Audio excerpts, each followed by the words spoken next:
இத்தனை நேரம் தன் உயிருக்காக விக்ரமிடம் கெஞ்சிக் கொண்டிருந்த கலா தன் தோல்வியை ஒப்புக்கொண்ட பின்னாலும் அவனுடைய இத்தனை நாள் நல்ல பெயரும் வீரமும் இன்று சாதாரண ஒரு சின்ன பையனால் களங்கமாகிவிட்டது என்பதை நினைத்து விக்ரம் மீது அவனுக்கு ஒருவித கோபம் தோன்றியது. அதே கோபத்துடன் விக்ரமிடம், இங்க பாரு விக்ரம், உனக்கு எவ்வளவு தைரியம் இருந்துச்சுன்னா என்னவே நீ இந்த மாதிரி ஒரு நிலைமைக்கு ஆளாக்கி இருப்ப. என் பின்னாடி யார் இருக்காங்கன்னு தெரியுமா? நீ செஞ்ச இந்த கொடூர குற்றத்தோட விளைவு உனக்கு என்னன்னு தெரியுமா என்று மிக கோபமாக கேட்டான். கலாவின் இந்த திடீர் கோப பேச்சால் அனைவரது கவனமும் அவன் பக்கம் திரும்பியது. விக்ரம் கூட கலா கேட்ட அந்த கேள்விக்கு பதில் என்ன என்று யோசிக்க ஆரம்பித்தான். விக்ரம், எனக்கு பின்னாடி யார் இருக்காங்கன்னு தெரியுமா? நீ என்கிட்ட மோத ஆரம்பிச்சிட்டல. நான் ப்ளூ அண்ட் ஒயிட் லீக்கை சேர்ந்தவன். ப்ளூ அண்ட் ஒயிட் லீக் எப்படி இருக்குன்னு உனக்கு தெரியுமா? உன்னோட இந்த திமிர்த்தனத்துக்கு அவங்க மட்டும்தான் சரியா இருப்பாங்க. நீ சாகிற வரைக்கும் அவங்க உன்னை விடவே மாட்டாங்க. பாவமே பார்க்காம அவங்க உன்னை வேட்டையாடிக்கிட்டே இருக்க போறாங்க பாரு என்று கலா தீவிரமாக சொன்னான். அவனது குரலில் அதிக அளவு கோபம் நிறைந்திருந்தது. என்னையவே நீ மிரட்டிட்டு இருக்கியா என்று கலாவை தீவிரமாக பார்த்த விக்ரம் அடுத்த நொடியே முன்னோக்கி வந்து கலாவின் தொண்டையை பிடித்து மறு கையால் அவனது அடி வயிற்றில் ஓங்கி உதைக்க அந்த உதையால் கலாவின் ஒட்டுமொத்த திறமையும் பலவீனமானதை போல் உணர்ந்தான். கண்கள் மங்கி மூச்சு வாங்க சிரமப்பட்டான். விக்ரம் எந்த ஒரு வெளிப்பாடும் இல்லாமல் அவனை விட்டுவிட்டு அங்கிருந்து செல்ல கலா தரையில் விழுந்து கண்களை மூடினான். அங்கிருந்த ஒரு சிலர் ஓடி வந்து கலா உயிருடன் இருக்கிறானா இல்லையா என்று பலமுறை சோதித்து பார்த்தனர். அவன் முகத்தில் தண்ணீர் அடித்து பார்க்க இறுதியில் கண் விழிக்கவே இல்லை. விக்ரம், உனக்கு எவ்வளவு திமிரு! கிருஷ்ணா குடும்பத்துக்கு நான் கூப்பிட்டுட்டு வந்த ஒருத்தனை கொல்றதுக்கு உனக்கு எந்த அளவுக்கு தைரியம்? இவ்வளவு தைரியமோ இவ்வளவு திமிர்த்தனமோ உனக்கு எங்கிருந்து வந்துச்சு? இந்த வீடு எவ்வளவு புனிதமானதுன்னு உனக்கு தெரியுமா?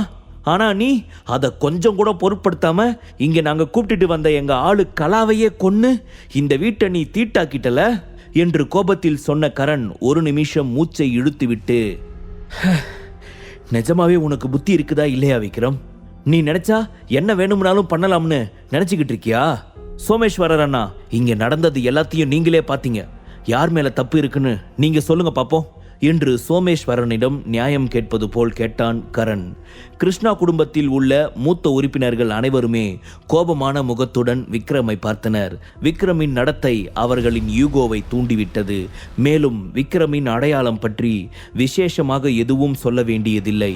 அனைவருக்குமே உண்மை தெரியும். ஆனால் குடும்ப தலைவரான சோமேஸ்வரர் அவனது அடையாளத்தை ஏற்கவில்லை. அது மட்டும் இல்லாது என்னதான் விக்ரம் தன்னை கிருஷ்ணா குடும்பத்தில் மூத்தவன் என்று சொல்லிக் கொண்டாலும் இனி யாரும் அதை துளியும் சட்டை செய்வதாக இல்லை. காரணம், கிருஷ்ணா குடும்பம் கடவுளாக கருதும் பிரதான வீட்டின் ஹாலில் அவன் கலாவை கொன்றது அவர்களை பொறுத்தவரை மன்னிக்க முடியாத ஒரு விஷயம். அதனால் நிச்சயம் கலாவின் இறப்பிற்கு விக்ரம் பதில் சொல்லியே ஆக வேண்டும் என்று நினைத்தார்கள். சோமேஸ்வரர் இதை பற்றியும் விக்ரமை பற்றியும் கலா நெட்வொர்க்கிற்கு இன்ஃபார்ம் செய்ய வேண்டும். அதன் மூலம் அவனது ஆட்கள் வந்து நிச்சயம் விக்ரமை கொன்று விடுவார்கள் என்று ஒரு முடிவு செய்தார். தான் நினைத்த எண்ணம் இந்த அளவிற்கு கூடிய சீக்கிரத்தில் நிறைவேறப் போவதை எண்ணி சோமேஸ்வரருக்கு ஒரு பக்கம் மனதில் சந்தோஷமாக இருந்தாலும் இன்னொரு பக்கம் கலாவின் இழப்பு அவருக்கு சிறிது வருத்தத்தையும் கொடுத்தது. ஆனால் கலா இறந்ததன் காரணத்தால் தான் விக்ரம் அழிய போகிறான் என்பதை நினைத்து அவர் தன்னை தானே தைரியப்படுத்தி கொண்டார். யாரும் எதுவும் பேசாமல் அமைதியாக விக்ரமை முறைத்து பார்த்தவாறு இருக்க கரண் தான் கூட்டத்திற்கு நடுவில் பொங்கி விழுந்து கொண்டிருந்தார். இங்க பாரு விக்ரம், கலாவுக்கு பிரான்ஸ்ல எவ்வளவு பெரிய ஃபேமிலி பேக்ரவுண்ட் இருக்குன்னு தெரியுமா?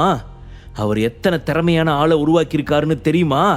அவங்கெல்லாம் இப்ப எப்படி ஒரு நிலைமையில இருக்காங்கன்னு உனக்கு தெரியுமா? அப்படிப்பட்ட ஒரு ஆளை கொன்னு போட்டிருக்க. அதை பத்தி தான் நான் கேள்விப்பட்டிருக்கேன். ஆனா நீ எந்த ஒரு பதிலும் சொல்லாம இருக்க. இடியட், என்ன ஒரு திமிர்த்தனத்தினால நீ அவரை கொன்ன என்று கரண் கேட்டுக்கொண்டிருக்கும் பொழுதே ஒரு சத்தம் கணீர் என கேட்டது. விக்ரம் தான் அவனை பலமாக ஓங்கி அறிந்திருந்தான். விக்ரம், நீ நீ பண்றது ரொம்ப ரொம்ப தப்பு. எவ்வளவு தைரியம் இருந்துச்சுன்னா எங்க ஃபேமிலியிலேயே ரொம்ப முக்கியமான ஆளு இவரு. அப்படிப்பட்ட இவரை நீ கை நீட்டி அடிக்கிறல. நீ பண்றதெல்லாம் பார்த்தா நீ இந்த குடும்பத்தோட ஒன்று சேர வந்த மாதிரி தெரியல. எல்லாரையும் அடிச்சு அடக்கி அடிமைத்தனம் பண்ணணும் தான் நீங்க வந்திருக்க, இல்லாட்டி இப்படி பண்ணிருப்பியா என்று குடும்பத்தில் உள்ள மூத்த உறுப்பினர்கள் அனைவரும் கோபத்தில் கொந்தளிக்க ஆரம்பித்தனர். விக்ரமின் இந்த திமிர்த்தனம் அவர்களை மேலும் மேலும் கோபப்படுத்தியது. தொடர்ந்து விக்ரமை பார்த்து கத்த ஆரம்பித்தார்கள்.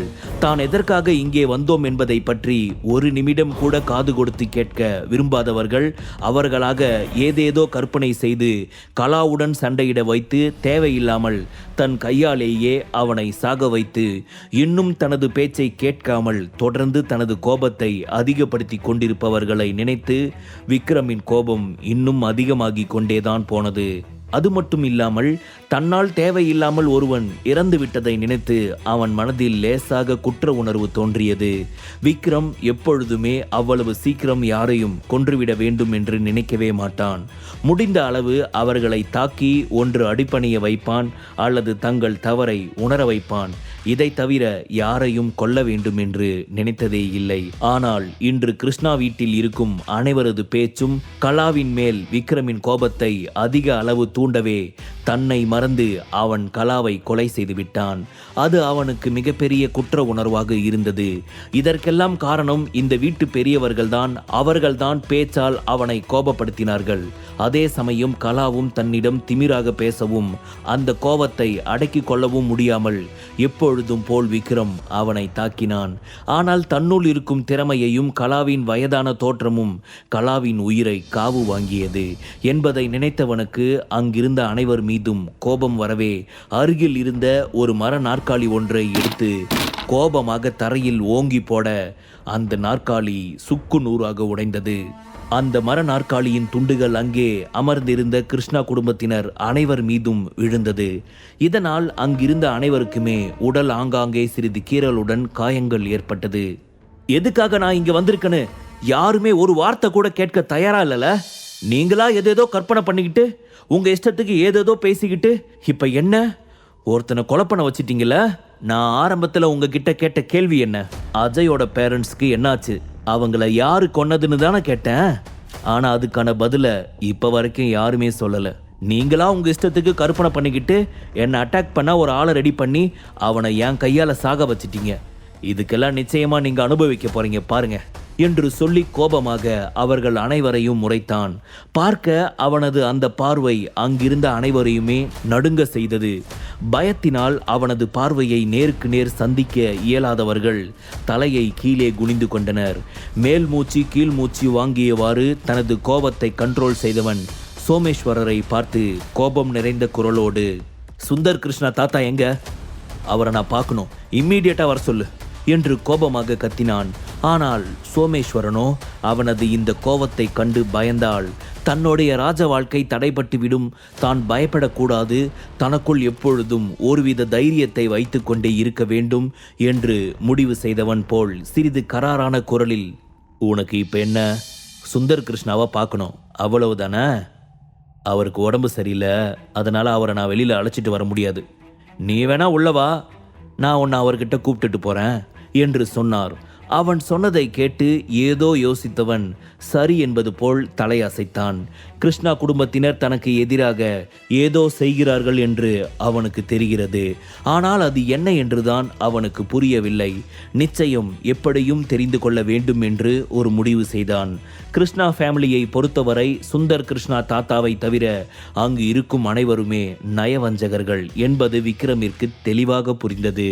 சுந்தர் கிருஷ்ணா தாத்தா இருக்கிற இடத்துக்கு வழி காட்டுறீங்களா இல்லையா என்று மீண்டும் சோமேஸ்வரரை பார்த்து கேட்க, இதோ இப்பவே போலாம் என்று சொன்ன சோமேஸ்வரர் கோவிந்தை பார்த்து, வாங்க மிஸ்டர் விக்ரம், நான் உங்களை அழைச்சிட்டு போறேன் என்று சிரித்த முகத்துடன் விக்ரமிற்கு வழிகாட்ட தயாராக இருந்தார் கோவிந்த் கிருஷ்ணா. அதன் பின் சோமேஸ்வரர், கரண், கோவிந்த், விக்ரம் என 4 பேரும் அங்கிருந்து சென்றனர். நேராக கோவிந்த் விக்ரமை அந்த வீட்டின் ஒரு தோட்டத்திற்கு நடுவில் அழைத்து வந்தார். அந்த தோட்டத்திற்கு எதிரில் இருந்த ஒரு ஹவுஸை காட்டி, அப்பா அந்த வீட்டுக்கு மேலே இருக்கிற ரூம்ல தான் இருக்காங்க, நீங்க போய் பேசுங்க, ஏதாவது தேவையா இருந்தா கூப்பிடுங்க, நாங்க வரோம், பக்கத்தில் இருக்கிற ரூம்ல தான் நாங்க இருக்கோம் மிஸ்டர் விக்ரம் என்று மரியாதையுடன் கூறினார் கோவிந்த். விக்ரம் எதுவும் பேசாமல் கொஞ்சம் சிரித்தான். 3 பேருமே தேவைக்கு அதிகமாக நடிக்கிறார்கள் என்பதை அவன் தெளிவாக புரிந்து கொண்டான். அதை பற்றி யோசனையிலேயே இருந்த விக்ரம் அதன் பின் சுந்தர் கிருஷ்ணா தாத்தாவை பார்க்க வேண்டும் என்ற ஒரு ஆர்வத்தில் வேகமாக அவர் இருக்கும் இடத்தை நோக்கி சந்தோஷமாக ஓடினான். பல வருடங்கள் கழித்து முதல் முறையாக அவன் அவரை பார்க்க போகிறான். அதனால் அவன் மனதிற்குள் அளவில்லாத சந்தோஷம் இருந்தது. இன்னைக்கு சுந்தர் கிருஷ்ணா தாத்தாவை பார்த்து என் மனசுல இருக்கிற எல்லாத்தையும் பேசிடணும்.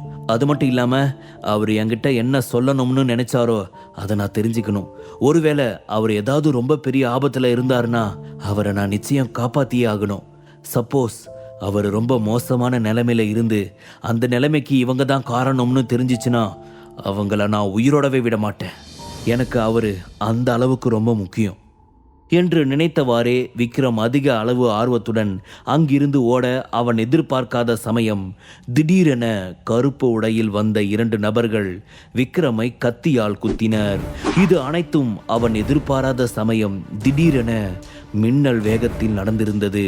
கத்தி குத்து விழுந்ததால் 2 அடி பின்னோக்கி சென்றவன் தரையில் மண்டியிட போன சமயம் ஒரு கணம் தன்னை சுதாரித்து தன் வயிற்றில் சொருகி இருந்த அந்த 2 கத்திகளையும் எடுத்துவிட்டு, ஓ மறைமுக அட்டாக்கா, நம்ப வச்சு ஏமாத்தி எனக்கே துரோகம் பண்ணணும்னு நினைக்கிறீங்கள என்று திரும்பி சோமேஸ்வரன், கரண், கோவிந்த் 3 பேரையும் பார்க்க அவர்களது முகத்தில் புன்னகை மட்டுமே நிரம்பி வழிந்து கொண்டிருந்தது. அந்த புன்னகை விக்ரமின் மனதிற்குள் அதிக அளவு கோபத்தை தூண்ட அந்த கோபத்தை தனக்கு முன்னால் இருந்த 2 பேர் மீதும் தன் கையில் இருந்த கத்தியால் அவர்கள் இருவரையும் விடாது தன் ஆக்ரோஷம் தீரும் வரை மாறி மாறி குத்தி கொண்டிருக்க அவர்களது உயிர் அப்படியே போய்விட்டது. இருந்தும் தனது கோபம் தீராமல் அவர்களை குத்தி கொண்டே இருந்தான். அவர்கள் தரையில் விழுந்த பின்புதான் இறந்து விட்டார்கள் என்பதை உறுதி செய்தவன் அந்த கத்தியை வீசிவிட்டு சோமேஸ்வரர் இருந்த பக்கம் திரும்பி, என்கிட்டயே கேம் பிளான் பண்ணணும்னு நினைக்கிறீங்களா? என் முன்னாடி ரொம்ப நல்லவன் மாதிரி நடிச்சு என்னை கொலை பண்ண ஆளை கூப்பிட்டுட்டு வந்து கொல்ல பார்க்குறீங்களா? ஏன் உங்களுக்கு இந்த விபரீத விளையாட்டு? என்ன சோமேஸ்வரர், உங்க கிருஷ்ணா குடும்பம் ஒட்டு மொத்தமா அழியணும்னு நினைச்சிட்டீங்களா என்று அவன் கோபம் நிறைந்த வார்த்தைகளுடன் கேட்க, ஒத்துக்கிறேன் விக்ரம், நீங்க ரொம்ப திறமைக்காரர்னு ஒத்துக்கிறேன். எவ்வளவு அசால்ட்டா அந்த கலாவை கொண்டு போட்டுட்டேன்னு நான் பார்த்தேன். அந்த கலா ஒன்றும் அவ்வளவு சாதாரணமான ஆளெல்லாம் கிடையாது. அவன் எந்த அளவுக்கு திறமைசாலின்றது எனக்கு ரொம்ப நல்லாவே தெரியும்.